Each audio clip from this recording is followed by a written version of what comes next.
Hello दोस्तों, इस channel पे आप सभी का स्वागत है। तो आज हम बात करेंगे एक ऐसे खतरनाक वायरस के बारे में जो इस वक्त पूरे दुनिया में खतरा बन चुका है। और इस वायरस ने जो है काफ़ी सारे देशों की आर्थिक व्यवस्था जो है वो लड़खड़ा कर रख दी है। बट फिर भी कई सारे देश जो है इस समय पर भी अपने नागरिकों की काफ़ी अच्छी मदद कर रहे हैं और साथ ही साथ दूसरे देशों की भी खूब सारी सहायता कर रहे हैं। तो इस वीडियो में आज हम बात करेंगे इंडिया के बारे में, जिन्होंने अपने नागरिकों की मदद तो कर ही रहे हैं, लेकिन साथ ही साथ दूसरे देशों के लिए भी आगे बढ़ के खूब सारी मदद की जा रही है। तो इस वीडियो को जो है एंड तक देखिएगा। और इस वीडियो के बारे में अगर डिटेल में जानना हो तो आप हमारे ब्लॉग factsfy.com विजिट कर सकते हो। और साथ ही साथ ऐसे इंटरेस्टिंग फैक्ट जानने के लिए इस चैनल को सब्सक्राइब करना ना भूलें। तो चलिए शुरू करते हैं।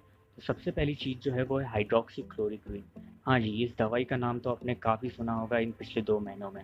ये दवाई जो है इस बीमारी का क्योर तो नहीं है, बट इसका सेवन करने से उन सारे पेशेंट्स को जो है काफ़ी राहत मिलती है। और इस दवाई का जो निर्माता है वो सिर्फ एक ही देश करता है और वो है इंडिया। और इंडिया ने अब तक 55 देशों में इस दवाई को पहुंचाया है, जैसे कि Switzerland, USA, Mauritius, Maldives, Sri Lanka, Bhutan, Afghanistan, Egypt, Netherland, France और कई सारे देश।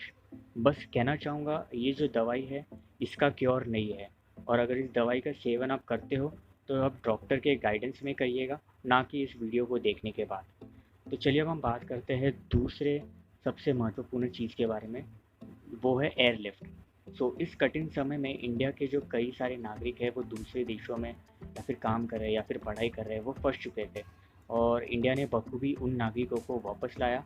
साथ ही साथ दूसरे देशों के नागरिक जैसे कि मालदीव और बांग्लादेशी नागरिकों को भी उन्होंने एयरलिफ्ट करवाया अपने नागरिकों के साथ। और इंडिया ने अब तक जो है 1 लाख से ज़्यादा नागरिकों को एयरलिफ्ट करवाया है।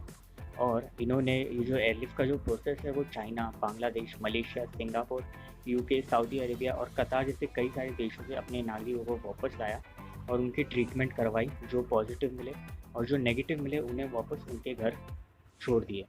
सो इंडिया जो एक ऐसा देश है जिन्होंने अब तक इतने सारे नागरिकों को एयरलिफ्ट करवाया।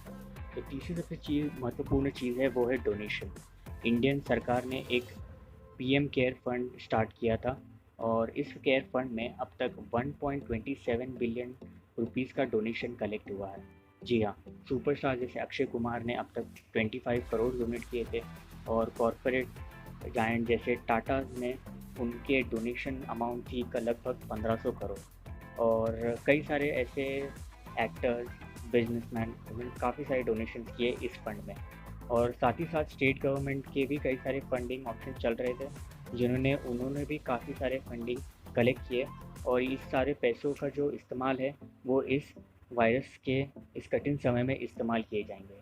और एक अच्छी बात ये भी है कि इस प्रोसेस में, इस कठिन समय में, एक एंटरप्रेन्योर है इंडिया के जो है अजीम प्रेम जी, जो कि उन्होंने सबसे लार्जेस्ट डोनेशन किया है इस कठिन समय में।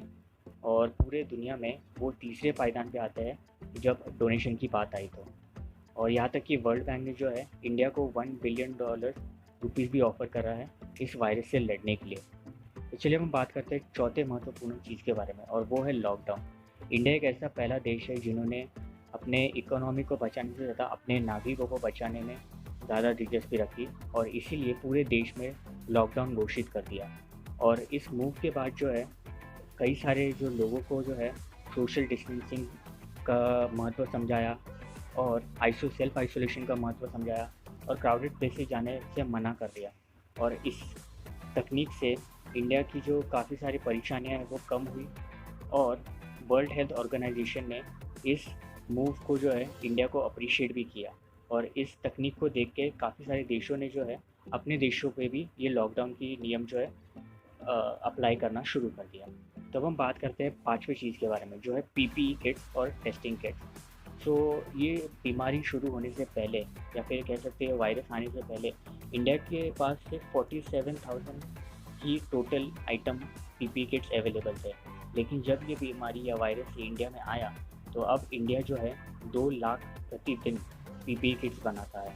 और इंडिया जो है सेकेंड लार्जेस्ट क्रिएटर बन चुका है, मैन्युफैक्चर बन चुका है पीपीई किट प्रोड्यूसर का। जी हाँ, यहाँ तक कि हमारी जो मिनिस्ट्री ऑफ टेक्सटाइल और प्राइवेट मैन्युफैक्चर है इन्होंने कई सारे इंडस्ट्रियलिस्ट और इंडियन टेक्निकल टेक्सटाइल एसोसिएशन से बातचीत करने के बाद ये मैन्युफैक्चरिंग शुरू की और आज India second largest PPE kit producer बन चुका है। सो इंडिया जो है इस लड़ाई में अपने नागरिकों की खूब मदद कर रहा है और साथ ही साथ हो सके तो दूसरे देशों की भी मदद कर रहा है।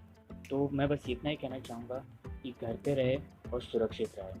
और इस वीडियो को अगर पसंद करना है तो आप लाइक कर सकते हो, और अगर आपको शेयर करना है तो आप शेयर कर सकते हो, और इसे सब्सक्राइब करना ना भूलें। Thank you very much.